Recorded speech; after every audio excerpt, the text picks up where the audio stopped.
Je vais vous raconter mon histoire qui avait l'air si parfaite. J'y croyais et je pensais que j'étais sur la bonne piste. Le mercredi 20 juin 2012 à 18h16, je suis tombée amoureuse sans voir les conséquences que j'aurais eues par la suite. Ta fille me combler de bonheur, me faire sourire. On savait tout de suite qu'on était fous amoureux l'un de l'autre. Mais ce qu'on ne savait pas, c'est que ce n'était pas réciproque. Il y avait des jours où je pleurais sans m'arrêter, parce que tu me faisais du mal sans te rendre compte. J'en pouvais plus. Et j'étais toujours pardonnée car tu venais t'excuser. Et comme dit, par amour ou pardon tout. Tous ces baisers échangés, ce regard dans les sourires. J'étais au paradis. Lorsque j'étais dans tes bras, je me sentais en sécurité. Puis il y a eu ce mardi 19 février 2013 à 22h. 7 mois se sont écroulés. J'avais toujours le même sentiment qu'au premier jour où je suis tombée folle amoureuse de toi. Nous avons passé une magnifique soirée ensemble. Le lendemain, cela allait faire 8 mois. Puis tout a basculé. Tu m'as dit tes 4 vérités en face. Ta façon de me les dire était si blessante. Jamais je n'aurais cru qu'il y aurait une fin. Mais tu en as décidé autrement. Ta décision a été faite et j'ai eu du mal à m'en remettre. Je suis fatiguée de ne pas voir où j'en suis avec toi.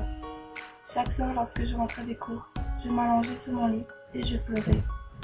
Chaque matin, quand je me réveillais, tu étais toujours là, dans mes pensées. J'avais tellement envie de t'effacer, mais je n'y arrivais pas. Devant mes amis, ma famille, je souriais. Je ne voulais pas leur montrer ma souffrance. Face à eux, c'est comme si j'oubliais tout. Je souriais, je rigolais, j'oubliais ma peine. Petit à petit, je connais à vivre sans toi. Je me suis habituée de ton absence. Le lundi 1er avril 2013 à 14h03. Et le moment arriva. Je ne pensais pas spécialement à toi, je pensais que tu m'avais complètement oublié. Mais je me suis trompée. Tu étais revenu sans que qui que ce soit ne le sache. J'ai vu ton prénom s'afficher sur mon téléphone, après 2 mois d'absence. J'avais la bouche bée. Je ne croyais pas mes yeux. Je ne savais plus quoi dire. Je me suis dit que c'était un poisson d'avril. Mais je me suis aussi dit que j'étais dans un rêve. Mais non, c'était bel et bien la réalité. J'ai sauté dans tous les sens. J'étais à nouveau heureuse. Il m'avait tellement manqué. Son magnifique message, il m'a fait enfin revivre. Un énorme sourire sur mon visage réapparut. Les yeux qui brillaient de mille feux. Ces 2 mois étaient tellement longs sans toi. J'avais l'impression que des mois étaient déjà passés.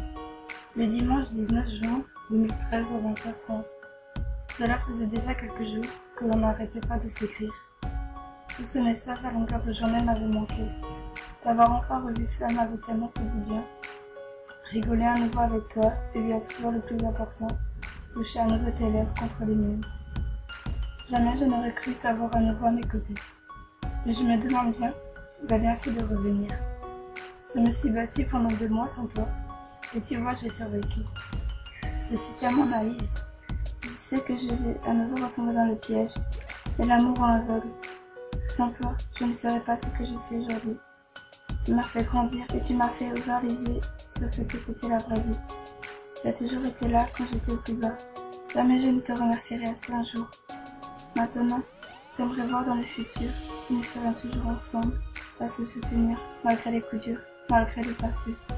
Je voulais encore te dire que je t'attends et que je t'aime. Le jour que j'attendais depuis longtemps est enfin arrivé. Ce jeudi 20 juin 2013.